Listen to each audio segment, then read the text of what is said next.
Hi, Tejas. Thank you so much for helping my project. Could you say a little bit about yourself? Sure, Nathan. It's my pleasure to be here. My name is Tejas Pendurkar. I live in Bangalore, India, and I came across your project online, and through some of my colleagues at work, and I found it pretty interesting. And I thought, yeah, I should definitely register for your project and see what I can do to help. Sounds pretty interesting, and yeah, it is going to be a pretty big thing. What's coming up in 2024. So really look forward to it as well. Yeah, it's pretty interesting to see humanity expand beyond the Earth. And um, I guess first of all, how did you find out that NASA was planning to send people back to the moon in 2024? Well, I was glad that it's happening again. I understand it's a really long period of time.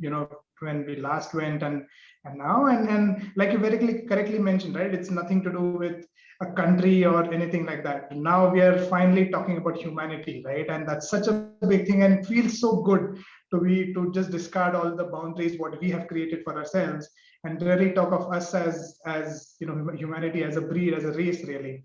So that's pretty good, and I'm pretty glad. And I'm sure this is going to be like a milestone. This is not probably the end objective, right? This is for something much bigger, which I'm sure we would have planned and is in store for us. So I'm supremely thrilled to see how it goes. And whenever even now we see images coming up from Mars, from the rover and everything, it feels just so fascinating, right? To take a look at something which is beyond our own lovely planet that we live on. It's just so fascinating, and pretty interesting to see where things would really go from here, right? Yeah, I mean, I find it very, very interesting and fascinating, really. Yeah, I mean, it is kind of interesting that, the first time we went to the moon, it was pretty much all a US project. I mean, we had some ground stations, throughout the world to track and communicate, like in Australia and other places. But pretty much it was like almost a completely US effort. And then this time we have like the Canadian Space Agency, the European Space Agency, the Japanese Space Agency, and several other space agencies actually contributing, resources, and their people are participating. Like, I think in 2023, when Artemis 2 launches and they send astronauts around the moon to test out the capsule that they're sending, there's going to be a Canadian astronaut on it. So it'll be like the first Canadian to go around the moon. So Ah, it's that's great. kind of That's great. neat. It again goes to show, right? I mean, when we discard all these boundaries and come together, what all we can achieve and how effective we can really be by keeping aside all the differences that we have. I mean, says a lot about what potential really lies with us, and what all we are restricting.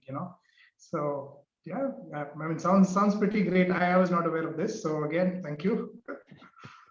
Yeah, there's that phrase when you try to buy something, it's like it cost me an arm and a leg. Have you heard that? Is that a common expression in India too? No, I'm sure in some form, but yeah, I've not heard that before. Yeah, the relevance here is, Canada, their contribution is actually providing a robotic arm for the orbital station around the moon. Uh, and Nice. so some people joke that they had to give an arm for sending their astronauts. So it's kind of, Quite literally, huh? yeah. Uh, Um, Nice. but yeah, I mean, there's still a lot of differences. I mean, China is going to the moon. Russia has signed an agreement with China to create a lunar base.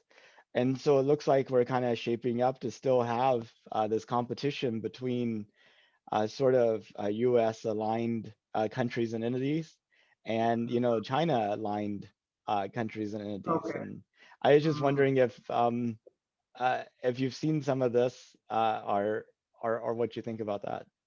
Yeah, so I think it's really sad to really, see, to not see rather the world coming together as one team, really, and because I believe there is so much more and so much that we can achieve faster and in a much more efficient way if we kind of synergize together rather than get into the same race that we indulge in every practical day in some sense or the other. So I find it pretty weird and pretty sad to see that happening here as well. But yeah, at least glad to see Japan and Canada and US and everybody else who are really contributing together, at least at some level, collaborating together to achieve something great for everybody to follow. Yeah, definitely. And I guess, what do you think it would take to actually make it a full humanity type of project? Like, what would it take for China, Russia, the US, and everybody else to be working together? Now, yeah, I think that's pretty broad based probably. But yeah, I mean, again, getting into similar, I don't know what is it that they are thinking that probably we get there first and grab a piece of land there as well, or what? I'm not really sure. But then there is so much at stake and so much.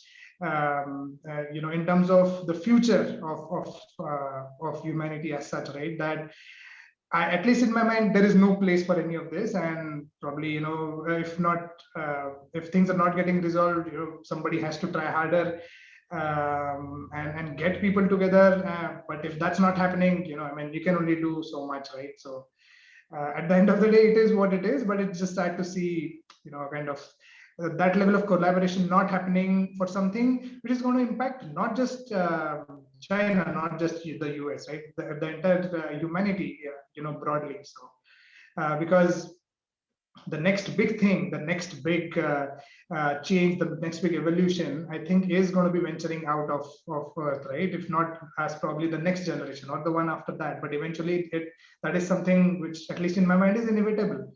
So yeah, if that's where we are headed, then yeah, why not do something which is best for everybody who'll come after us.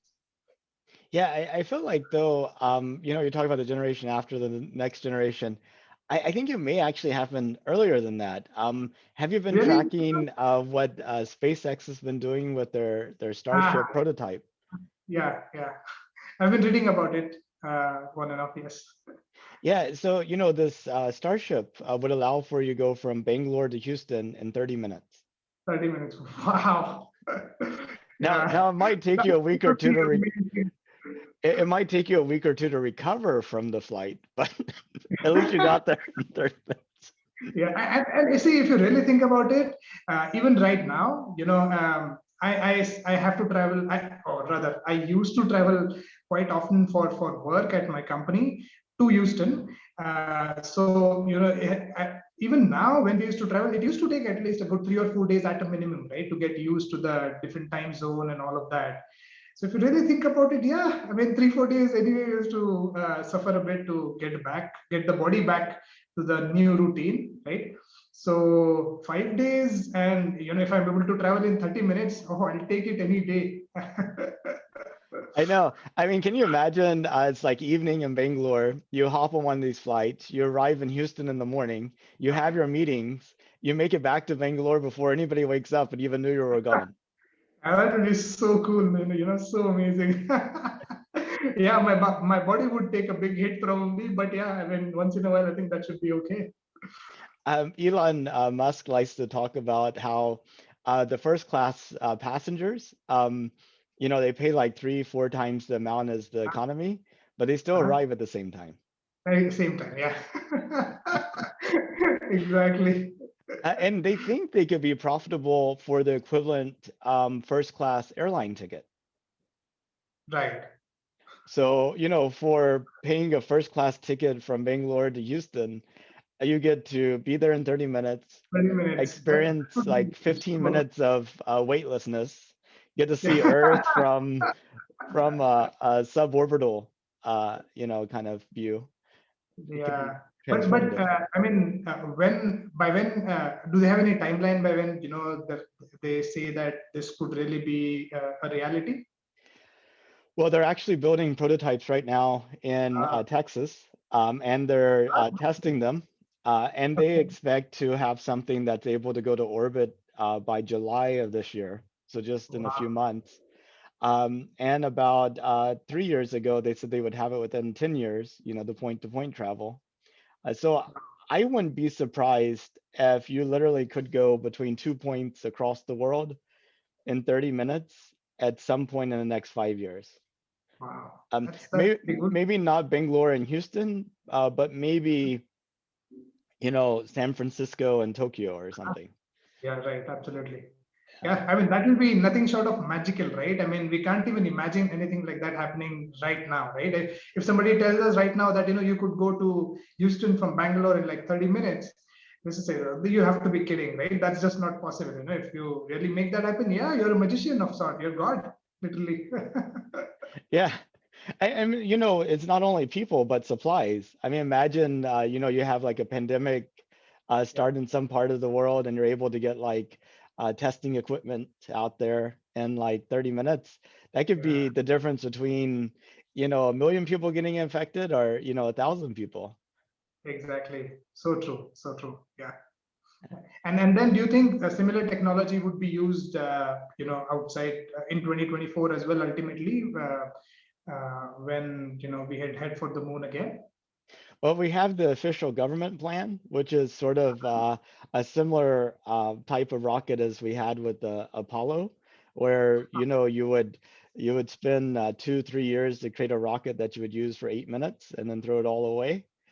Um, Right. so I mean, they're talking about each flight of this rocket to be like $2 billion. Oh my God. I Yeah, know. that's huge money. And Yeah. and then you have Elon, excuse me, you have Elon Musk on the side building this 100% reusable rocket where he only has to pay for the fuel, and each flight would be like $1 million. So it's kind of a 2 billion or a million. It's like Yeah, exactly. it's a huge difference. Exactly, exactly. Right, right. And you Yeah, have that four will be pretty people. revolutionary. You have sending 4 people at $2 billion or sending 100 people at $1 million. Oh, So the uh, the per I person mean, no, cost is not at huge. all. Yeah. Yeah, I mean, not comparable at any level whatsoever, right? I mean, such a huge difference, really. Yeah, and that's the thing that's going to change the world the most is technology. The Right, you find a way to create unlimited pure water and recycle it over and over again. Now you've created drinking water for the world. It's like I mean, technology seems to be where the real improvements come from. exactly. Yeah, yeah, absolutely. And I think the kind of shift we have seen in, in terms of technology over the last few years, especially, has been tremendous. I think no other generation has gone through, such a level of technology shift, and at every possible level right now.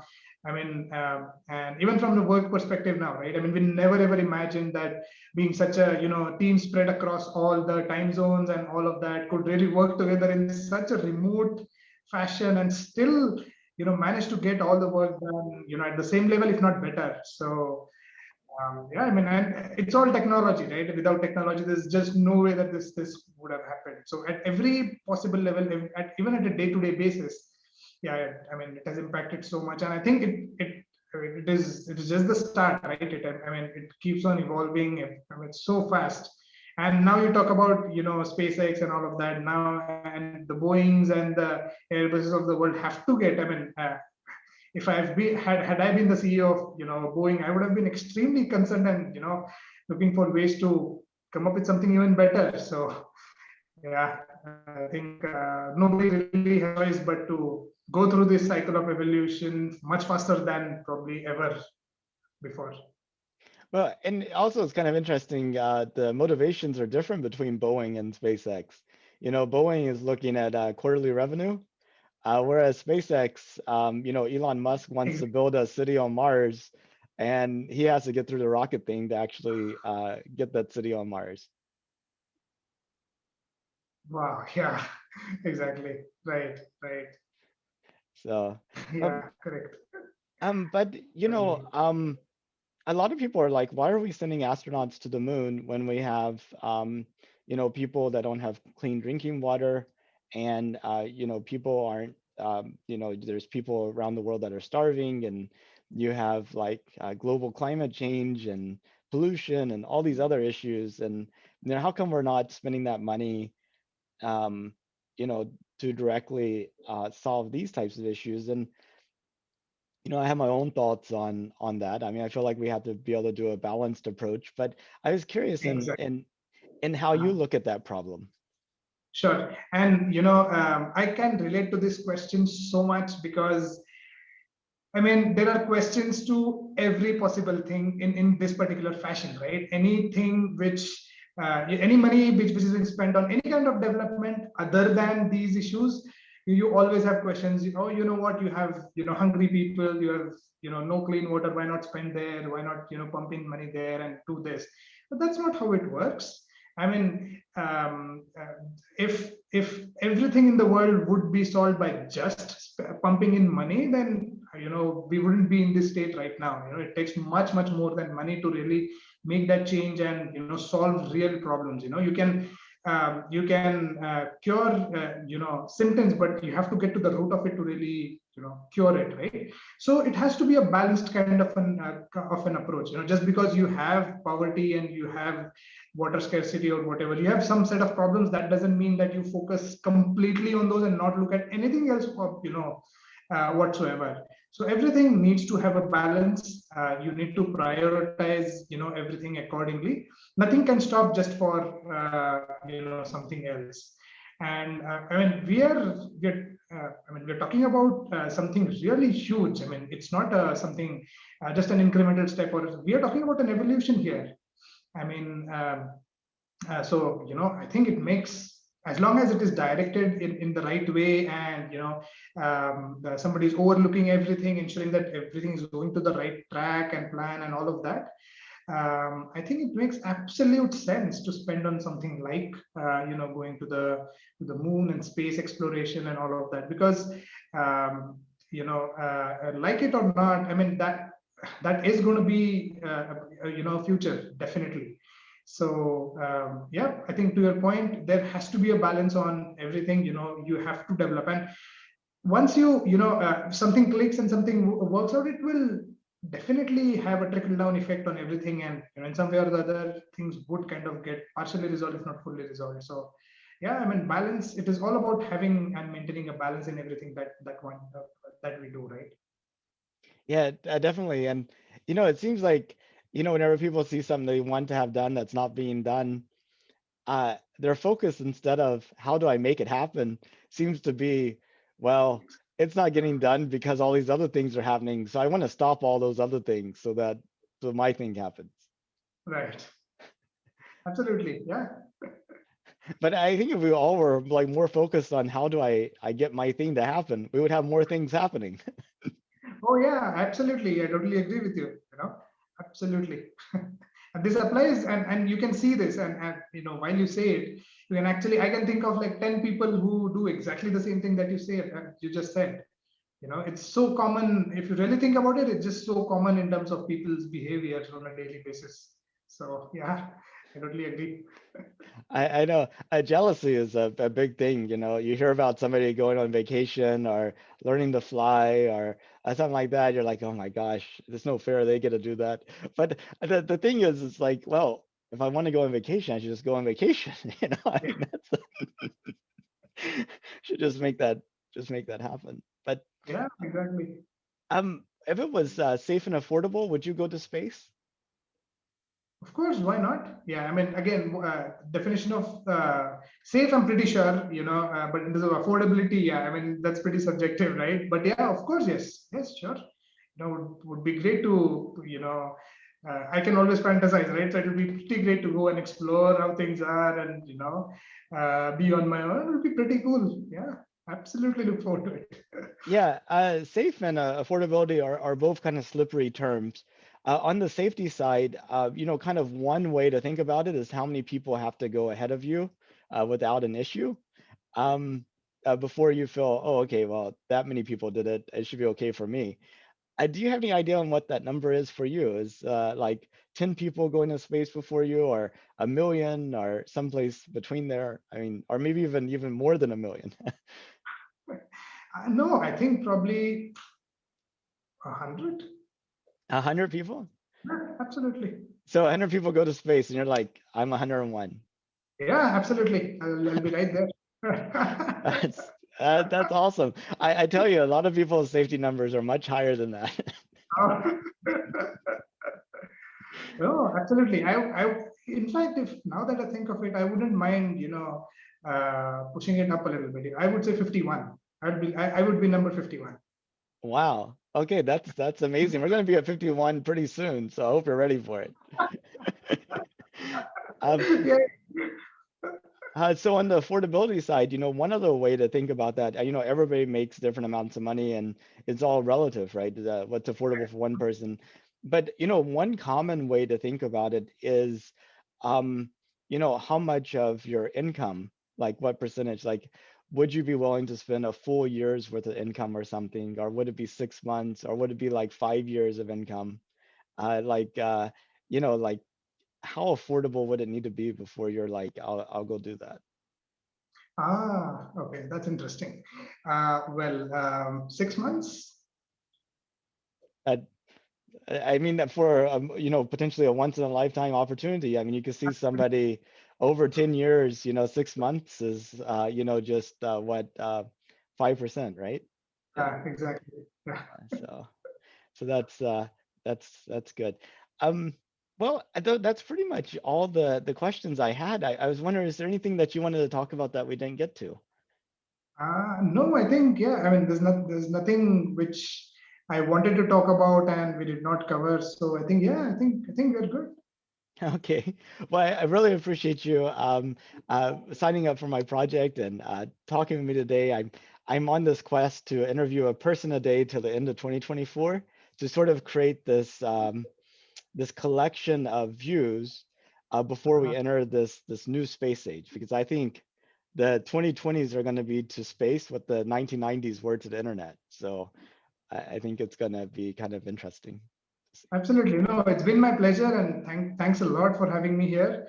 And I look forward. What you're doing is pretty great. Keep it up, and yeah, I look forward to what you come up with ultimately from this. So it'll be pretty interesting to see, read what people have to say. Yeah, I saw a few interviews on your page myself, and yeah, I mean it is pretty interesting to see and hear what people have to say.